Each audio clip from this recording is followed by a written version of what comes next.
이번 강의에서는 반응의 수동률에 대해서 이야기를 합니다. 지금까지 우리는 화학 반응을 이야기하면서 반응식이 써진 대로 모든 반응물이 생성물로 바뀐다고 그렇게 가정을 했습니다. 그러나 실제의 경우에 그런 경우는 사실 거의 없습니다. 많은 경우에 우리가 집어넣은 반응물 중에서 일부만 생성물로 가고 일부는 우리가 원하지 않는 다른 물질로 가거나 아니면 반응이 아예 진행이 되지 않는 그런 경우들도 상당히 많이 있습니다. 자, 그래서 우리가 기대하는 생성물의 양에서 실제로 얻어진 양의 상대적인 비율을 아는 건 상당히 중요하죠. 자, 그것을 우리는 반응의 수동률이라고 이야기합니다. 그림 3의 12를 보게 되면 자, A와 B라고 하는 반응물이 우리가 원하는 생성물인 C로 가야 되는데 C로 가지 않고 일부가 이와 같이 D로 가게 되는 경우에 생성되는 C의 양이라고 하는 것은 우리가 기대했던 것보다 당연히 줄어들게 되겠죠. 자, 그래서 우리가 이론적으로 기대한 양에서 실제로 얻어진 양의 상대적인 비가 얼마가 되느냐 하는 것을 우리는 퍼센트 수동률이라고 이야기하고 혹은 간단하게 이야기할 때는 반응 수동률이라고 흔히 이야기를 합니다. 이런 그 수동률은 출석률하고 상당히 비슷해요. 수강생의 수가 40명인 그런 반에 있어서 40명이 수업에 출석을 해야 되지만 실제로 보면 뭐 아파서 못 나오는 경우도 있고 또 집안에 무슨 일이 생겨서 못 나오는 경우도 있고 또 다른 중요한 일에서 수업에 참석하지 못하는 경우들이 있어서 수업 시간에 정원이 40명인 반에 40명이 다 출석하는 경우는 그렇게 흔치 않습니다. 예를 들어서 32명이 출석했다면 40분의 32 곱하기 100 하면 80%가 되는 것이죠. 그래서 그럴 때 우리는 출석률이 80%라고 이야기합니다. 이 반응 수동률이라고 하는 것은 혹은 이제 여기서 사용하는 용어로 퍼센트 수동률이라고 하는 것은 바로 그런 개념이에요. 실제로 얻어진 양과 우리가 이론적으로 얻을 것이라고 예상되는 양의 상대적인 비율의 백분율을 우리는 퍼센트 수동률이라고 이야기하고 이런 그 반응 수동률은 항상 퍼센트 수동률로 이야기하기 때문에 많은 경우에는 퍼센트라는 말을 쓰지 않고 그냥 수동률 혹은 반응 수동률이라는 용어로 흔히 사용을 하게 됩니다. 자, 그래서 이런 이 수동률에 관련된 용어부터 먼저 한번 살펴보도록 하죠. 자, 제일 먼저 나오는 게 이론 수동량입니다. 이론 수동량. 자, 이론 수동량은 균형 반응식에 있는 몰비로 계산된 생성물의 양 이렇게 정의가 되어 있지만 사실은 더 쉽게 이야기하면 우리가 기대하는 최대량이에요. 우리가 기대하는. 그래서 화학 반응식에서 주어진 대로 양론 관계로부터 계산해서 예측되는 그 생성물의 양이 바로 이론 수동량이 되는 것입니다. 이론 수동량. 자, 그 다음에 실제 수동량은 뭐 이름만 들으면 바로 이해할 수가 있겠죠. 이 실제 수동량은 실제로 반응을 통해서 실험을 통해서 얻은 생성물의 양을 우리는 실제 수동량이라고 이야기합니다. 항상 이론 수동량은 실제 수동량보다 많죠. 아주 드물게 이론 수동량과 실제 수동량이 같은 그런 경우가 있는데 그런 경우에는 당연히 퍼센트 수동률이 100%가 되게 됩니다. 자, 아까도 말씀드렸지만 실제 수동량이 이론 수동량보다 작은 이유는 이 부반응, 다시 말해서 우리가 생각하지 않은 다른 반응이 일어나서 반응물이 없어질 수도 있고 또 이 생성된 생성물을 우리가 분리해내서 그 양을 측정을 해야 되는데 그 분리 과정에서 일부가 손실될 수도 있습니다. 또 경우에 따라서는 반응물이라고 집어넣은 반응 물질 중에서 일부가 반응물이 아주 100% 순수하지 않아서 일부가 다른 물질이 들어가는 경우도 있어요. 그런 등등의 이유로 해서 실제로 얻어지는 양은 우리가 이론적으로 기대하는 양, 양론을 사용해서 우리가 생성될 것이라고 예상되는 그런 생성물의 양보다 적어지게 되는 것입니다. 자, 그래서 퍼센트 수동률 혹은 우리가 흔히 간단하게 그냥 수동률이라고 이야기하는 자, 이것을 가지고 우리는 얼마나 많이 얻어졌느냐 하는 것을 계산할 수가 있습니다. 아까 이야기한 대로 이론 수동량에 대한 실제 수동량의 백분율을 우리는 퍼센트 수동률 혹은 퍼센트를 띄고 수동률이라고 이야기합니다. 자, 그래서 식으로 써보면 3의 80으로 주어지게 돼요. 자, 퍼센트 수동률은 이론적으로 예상되는 양 분의 실제로 얻은 양 곱하기 100. 물론 여기는 단위는 퍼센트가 되는 것이죠. 퍼센트로 주어지게 됩니다. 자, 이렇게 우리가 얻어낼 수가 있습니다. 상당히 많은 반응에서는 퍼센트 수동률이 90%가 넘는 그런 경우들이 있어요. 그런 경우는 정말 수동률이 높다고 이야기합니다. 그런가 하면 10% 이내가 되는 경우도 상당히 많습니다. 그래서 반응에 따라서는 수동률이 아주 천차만별이에요. 경우에 따라서는 한 5% 수동률만 얻어도 수동률이 상당히 높다 이렇게 이야기하는 경우도 있고, 또 경우에 따라서는 90% 이상 돼야 수동률이 높다 이렇게 이야기하는 경우도 있습니다. 그것은 반응의 종류에 따라서 달라지게 되는 것이죠. 또 반응이 얼마나 어려운 반응이냐에 따라서도 달라지게 됩니다. 자, 그래서 이제 이 퍼센트 수동률을 구하는 그런 예는 이제 뒤에 다음 슬라이드에 가서 예를 들겠는데, 거기에 가기 전에 먼저 상당히 많은 반응들은 한 단계로 진행이 되는 것이 아니고 여러 단계로 진행이 됩니다. 이렇게 반응이 여러 단계로 진행이 되는 경우에 전체 반응, 처음부터 시작해서 여러 단계로 진행되는 경우 최종 생성물까지의 그런 전체 수동률은 각 단계의 수동률에 곱으로 주어지게 됩니다. 곱으로. 그래서 한 가지 예를 보면 각 단계의 수동률이 90%인 6단계의 반응의 수동률을 한번 계산해 보면 퍼센트로 곱하는 게 아니라 분율을 곱하는 거죠. 그래서 0.9를 총 6번 곱하고 거기다 끝에 가서 100%를 곱하면 53%가 됩니다. 앞에서도 말씀드렸지만 수동률이 90%면 굉장히 높은 건데, 그런 굉장히 높은 수동률의 반응이 6단계로 진행이 되면 실제로 얻어지는 수동률은 50% 근처밖에 되지 않습니다. 그래서 우리가 기대했던 양의 절반밖에 얻을 수가 없는 것이죠. 옆에 그림 3의 13을 보게 되면 우울증 치료제로 쓰이는 세르트랄린이라고 하는 그 물질의 합성 단계별로, 단계를 다 보여주는 건 아니고 각 단계의 수동률을 보여주고 있는데, 출발 물질인 다이클로로 벤진에서, 요게 다이클로로 벤진이죠. 출발해서 이 세르트랄린이라고 하는 이 우울증 치료제, 항우울제라고 부르는 그 물질인데, 보면 단계가 한 단계, 두 단계, 세 단계, 네 단계, 다섯 단계, 여섯 단계, 총 6단계로 진행이 되네요. 각 단계 반응 수동률 보면 첫 단계가 80%, 첫 번째와 두 번째 단계가 80%, 세 번째가 50%, 네 번째 단계는 100%나 되는 굉장히 높은 수동률입니다. 그 다음에 다섯 번째 단계가 48%, 여섯 번째 단계가 30%가 됩니다.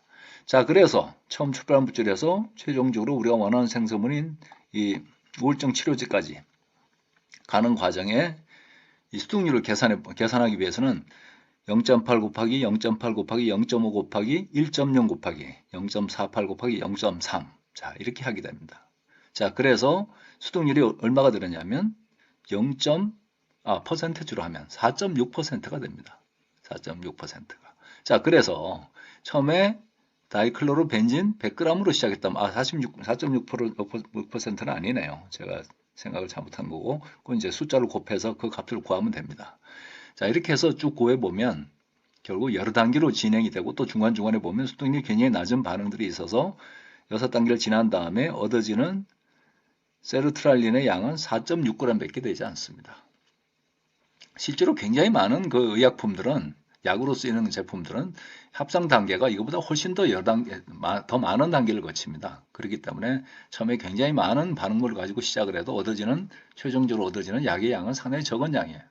그래서 약의 종류에 따라서 물론 다르긴 하지만 몇 가지 약들은 가격이 상당히 비쌉니다.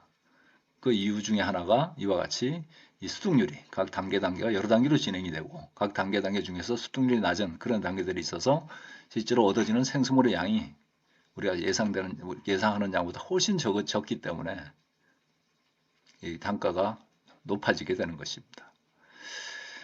실제로 이 대학교 1학년 수준에서 화학 반응에서 이렇게 여러 단계로 반응이 진행되는 경우는 거의 다루지 않기 때문에, 여러분들은 이 다단계 반응에 있어서 여러 단계 반응에 있어서의 전체 수동률은 각 단계 수동률 분율에 곱으로 지어진다고 하는 것만 기억하시면 될 거고, 실제로는 이 3의 8식으로 주어지는 한 단계 반응에 대해서 퍼센트 수동률을 어떻게 구하느냐 하는 것만 여러분이 알고 계시면 충분합니다. 자, 다음 슬라이드로 넘어가서 예제를 살펴보도록 하죠.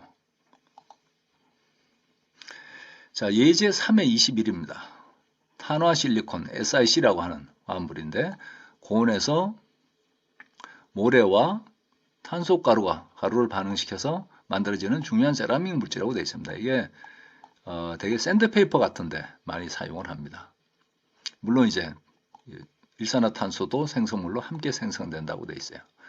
결국 이 문장에 글 읽어보면 SiO2와 탄소 가루, C가 반응해서 SiC를 만들고 또 CO를 만든다는 뜻입니다. 따라서 우리가 골격 반응식을 쓸 수가 있고 그 다음에 양론계수를 맞추면 균형 반응식은 이와 같이 써지게 되는 것입니다. 여러분들이 쓰지 못할 화학식이라고 예상돼서 아마 저자가 SiC, 그 다음에 모래의 주성분인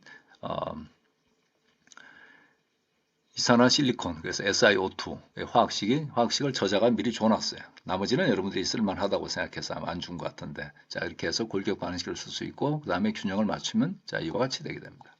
자, 그 다음에 문제 내용을 보면, 모래 100kg을 처리하였더니, 다시 말해서 반응을 시켰더니, SiC가 51.4kg이 얻어졌다고 되어 있습니다. 이 과정에서 SiC의 퍼센트 수dun율은 몇 퍼센트인가 하는 걸 구하는 거예요. 자, 여기서 여러분들은 이론 수등량을 구하고 실제 수등량은 주어져 있죠. SiC 51.4kg이 얻어졌다고 되어 있습니다. 자, 그러면 여러분들이 퍼센트 수등률을 구하기 위해서는 이론 수등량을 구해야 되는데 이론 수등량을 구하기 위해서는 여러분들은 먼저 문제 상황을 분석을 해야 됩니다. 한계 반응물이 있는 상황이냐 없는 상황이냐 하는 것을 여러분이 먼저 판단을 하고 그 판단에 근거해서 이론 수등량을 계산을 해야 되는 거예요. 자, 문제를 보면 반응물이 두 가지입니다. SiO2가 있고 그 다음에 탄소가루가 있어요. 자, 문제를 보면 모래의 양은 100kg으로 양이 주어져 있습니다. 자, 그런데 탄소가루의 양은 주어져 있지 않아요. 그렇다는 이야기는 모래가 바로 한계 반응물이라는 뜻이고 이런 경우에는 한계 반응물을 별도로 찾을 필요가 없이 바로 모래의 양을 가지고 이론 수동량을 계산하면 된다는 뜻입니다. 자, 그러면 이제 상황을 이제 파악을 했고 그 다음은 여러분이 잘 알고 있는 양론 관계를 풀어가면 됩니다.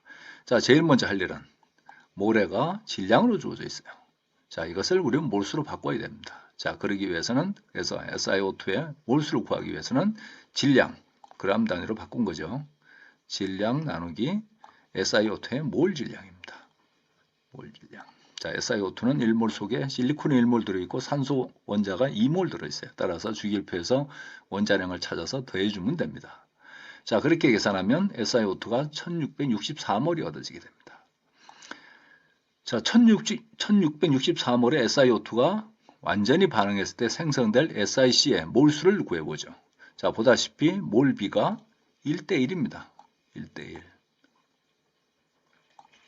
따라서 SiC의 몰수는 SiO2의 몰수와 같다는 걸 알 수가 있어요. 1대1로 반응하고 생성되기 때문에 따라서 SiO2와 똑같은 몰수인 1664몰의 SiC가 이론 수등량으로 얻어질 거라고 우리가 예상할 수 있습니다. 자, 이 몰수를 질량으로 바꾸면 자, 몰수 곱하기 이번에는 SiC의 몰 질량이에요. SiO2가 아니고 SiC의 몰 질량 나누기 이제 킬로그램을 바꾸기 위해서 1000을 나눴죠. 자, 이렇게 해서 계산하면 66.73kg이 얻어지게 됩니다. 이게 바로 이론 수등량입니다. 이론 수등량. 반응이 100% 우리가 원하는 대로 위의 균형 반응식을 따라서 일어난다고 가정했을 때 생성될 것으로 예상되는 SiC, 탄화실리콘의 질량이 되게 됩니다. 자, 그럼 퍼센트 수등률은 이론 수등량분의 실제 수등량 곱하기 100이 되는 것입니다. 자, 실제 수등량은 위에 주어져 있어요. 51.4kg. 자, 이론 수등량은 좀 전에 구했습니다. 바로 이 양이죠. 자, 66.73kg이 되게 됩니다. 자, 곱하기 100%. 그냥 100이 아니고 퍼센트죠. 자, 계산하면 77.0%가 얻어지게 됩니다. 그래서 이 반응의 반응 수등률은 퍼센트 수등률은 77.0%다. 우리가 이렇게 이야기를 할 수가 있습니다.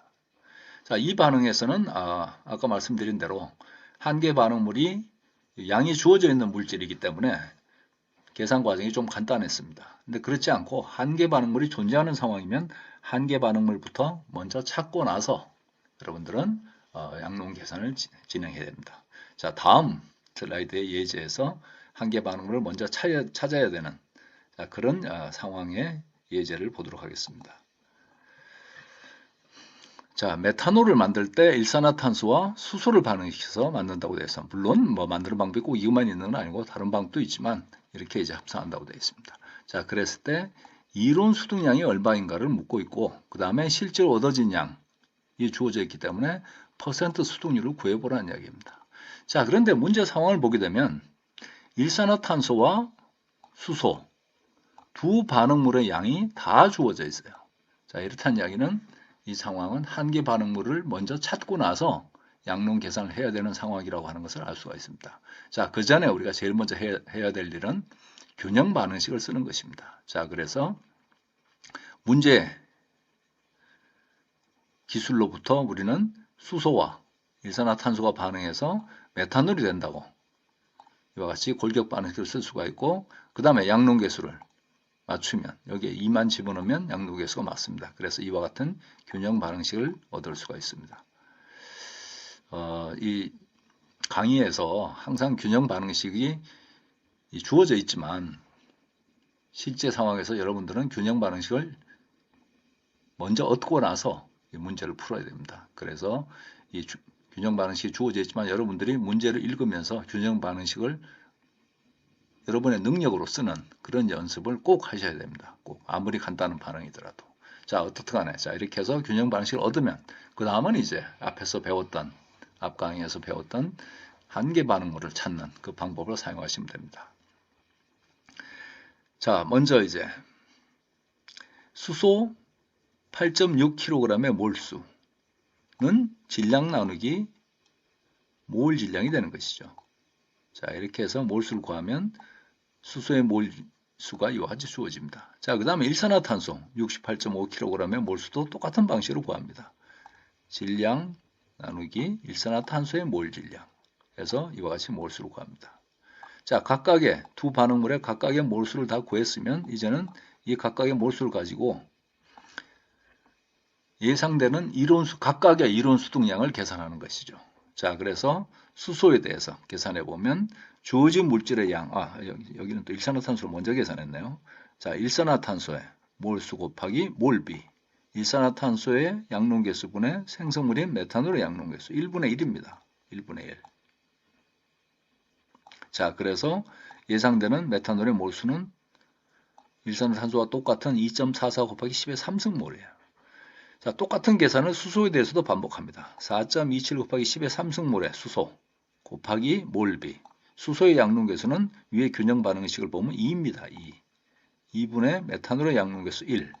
자, 이렇게 계산하면 4.27 곱하기 10의 3승몰의 수소로부터 우리가 최대한 얻을 수 있는 메탄올의 몰수는 2.14 곱하기 10의 3승몰이라는 걸 알 수가 있어요. 자, 여기 보면 크기가 이와 같이 됩니다. 이쪽이 더 커요. 그래서 앞에서 얘기한 더 적은 양의 메탄올을 생성하는 물질이 바로 한계 반응물이 되고 이 한계 반응물로부터 예상되는 생성물의 양, 이게 바로 이론 수동량이 되는 것입니다. 이론 수동량.